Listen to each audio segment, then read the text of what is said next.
Dr. Swaran Singh, let me begin with you. You heard Michael Kugelman there. Yes, of course, it's not as if India and China are now suddenly the best of friends. We have a deep rooted issue with that country, especially as far as our border dispute is concerned. But it's also true, like I said, that India's misgivings about the United States of America today are really at their peak. What do you make of the thaw that we now see in India-China ties? How significant do you think is the Chinese foreign minister's visit to India and the fact that the Indian Prime Minister is expected to visit China later this month for the SCO summit? It'll be his first visit to China in 7 years. Do you believe all of this in some way is being catalyzed by Trump's bullying of the world and India in particular? Thank you, Neha, for having me on your show. I would not rule out the fact that Trump's tariff tirades have definitely added to the impulse of working out their relationship relatively faster than they would have otherwise, which, as Michael said, goes back to October, if not before, whereas Trump's inauguration and term begins from 20th of January.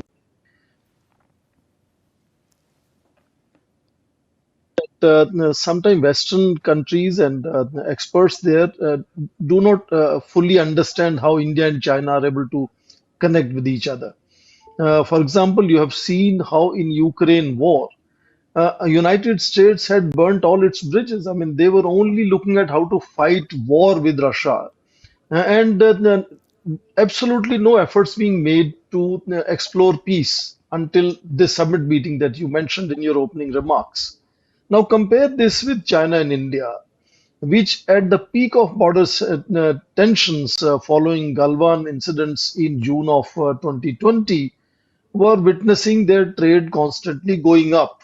Chinese even claimed for 1 year, I think 2021 or 2022, it went up by 40% or so. This year again, notice that between April and July, Indian exports, though very limited, have gone up by 20% compared to last year's April-July mark.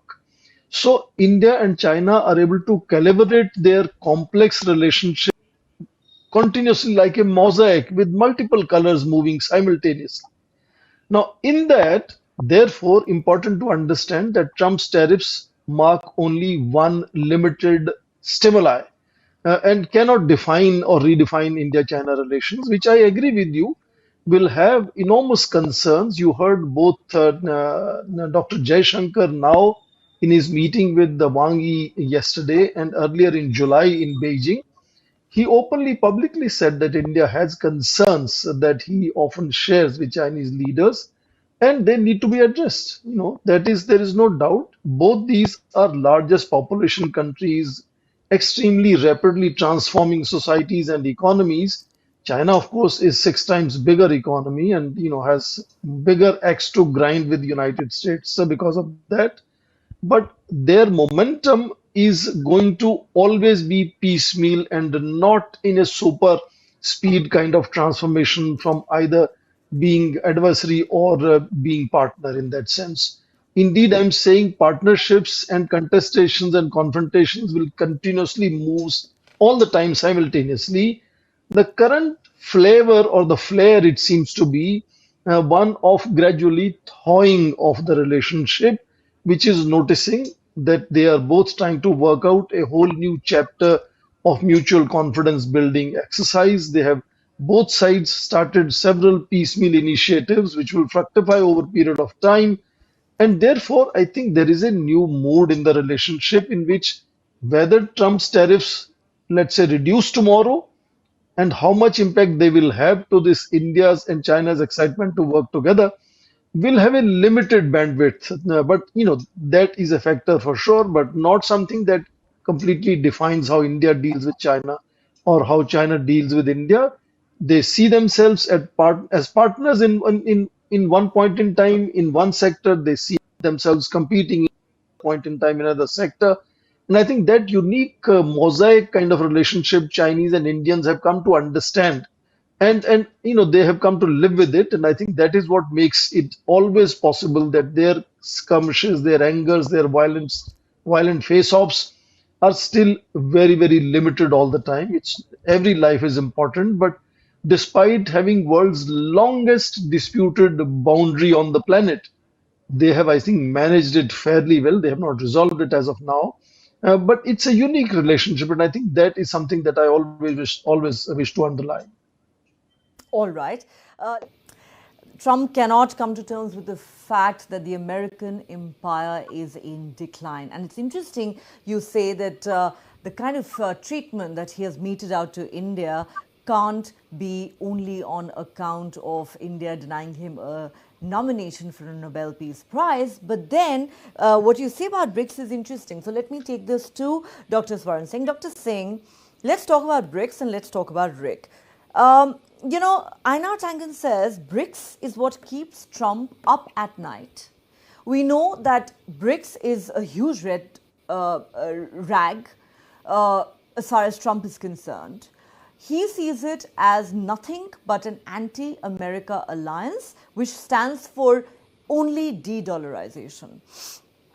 But again, what explains singling out India in the manner that he has, given that China is a very important member of BRICS, and obviously Trump has decided to be much kinder to China than he has been to India. Of course, we can also attribute that to China's economic might, which cannot be ignored by anybody, including Donald Trump. But really, is it about BRICS at the end of the day? Do you agree with Einar's assessment there? And also, do you believe that RIC is an idea whose time has come? I'm not sure what keeps Donald Trump awake at night. That's a difficult guess to make. The fantasy of a But Nobel definite, Peace Prize would be my guess.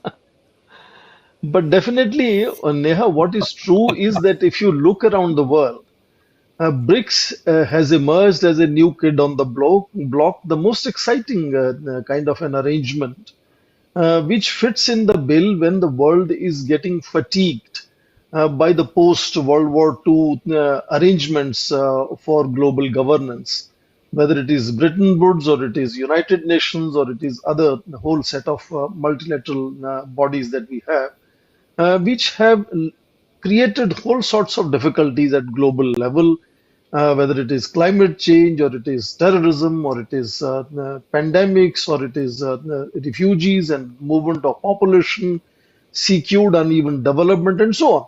So world is looking at alternatives is where BRICS have become very exciting platform, which we have seen already have moved from original 5 to now 11 members. Another 10 countries are added as trade partners. There are definitely another 18 to 22 nations who have shown interest to join it. So sometimes it looks like potentially a mini United Nations, which could cover as much as 85% of global population, potentially, of course. But as of now, BRICS remains fairly limited in terms of its bandwidth, limited in terms of its influence.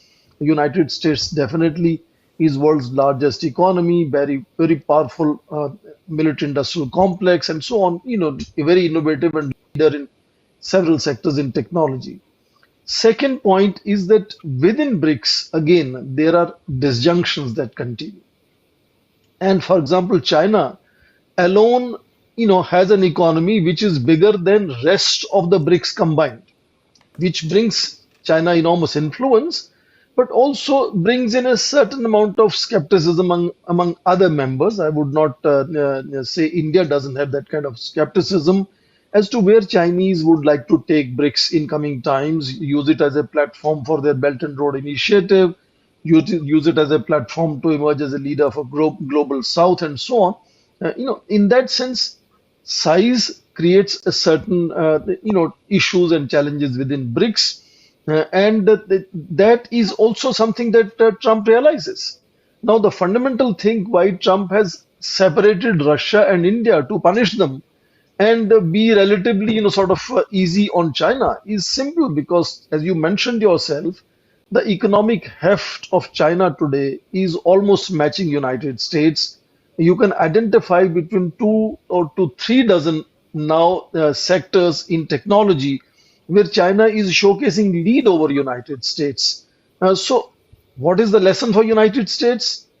Not to allow India or Russia to move in that direction, where in that competitive, sort of situation, India will also stand up. Indian Prime Minister has already stood up, for example, to address concerns of dairy, of fishery, of agriculture, saying that those are not sectors that India will open. And there is an example in 2018, India walked out of RCEP, Regional Comprehensive Economic Partnership, after 3 years of constant negotiations, because India could not compromise on labor-intensive areas to be opened up.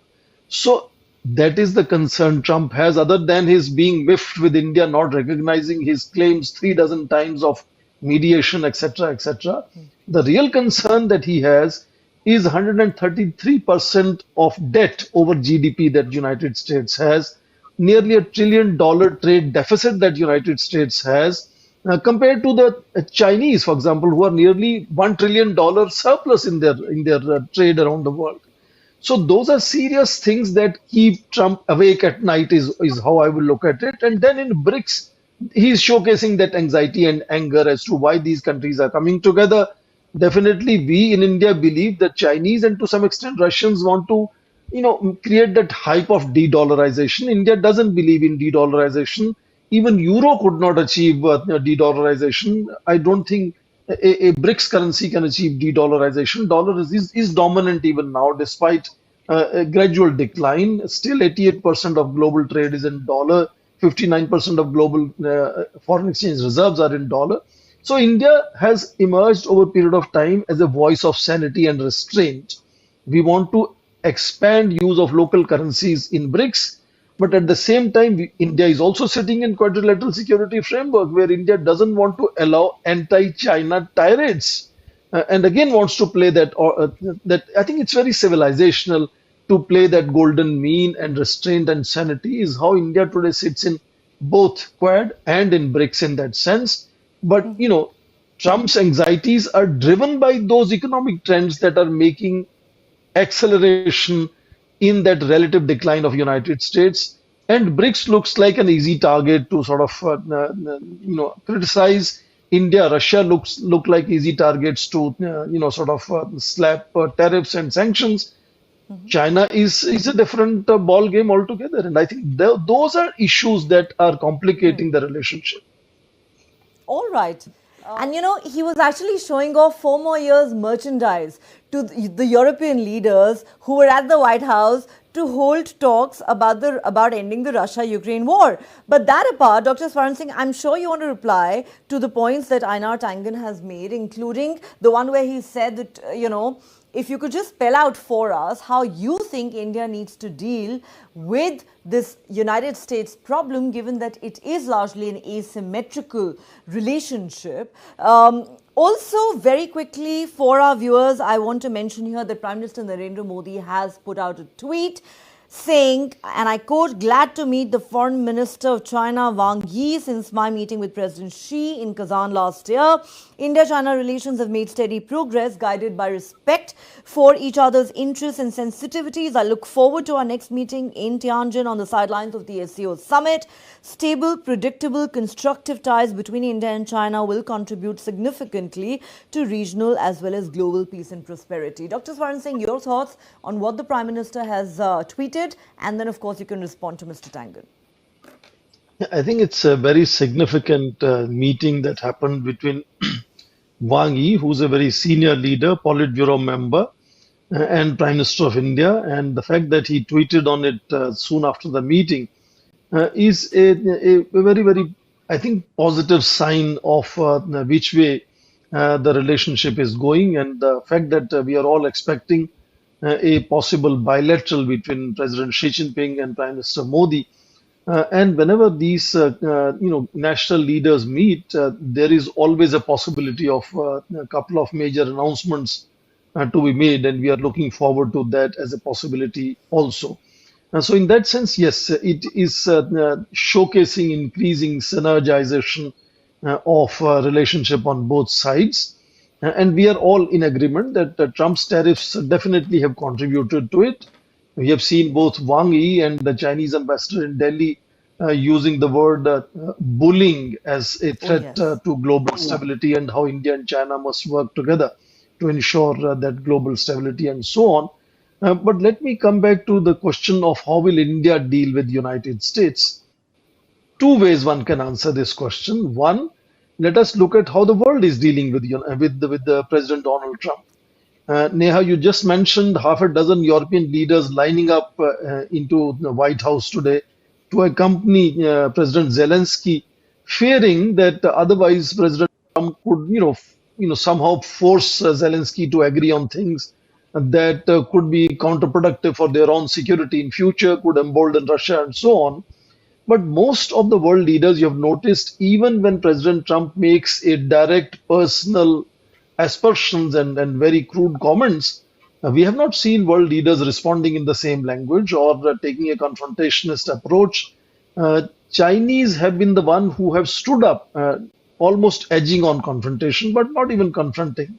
So, India is not going to confront President Trump and use the same language as he's using, whereas continue to negotiate with him, continue to explore other possibilities of working together, which are beyond the trade tariffs. That's one strategy India will take as to how we will move forward. We have already moved sufficiently forward in opening up several things which should propitiate his concerns and anxieties about trade deficit vis-a-vis India, which is $45 billion compared to nearly 300 billion with China.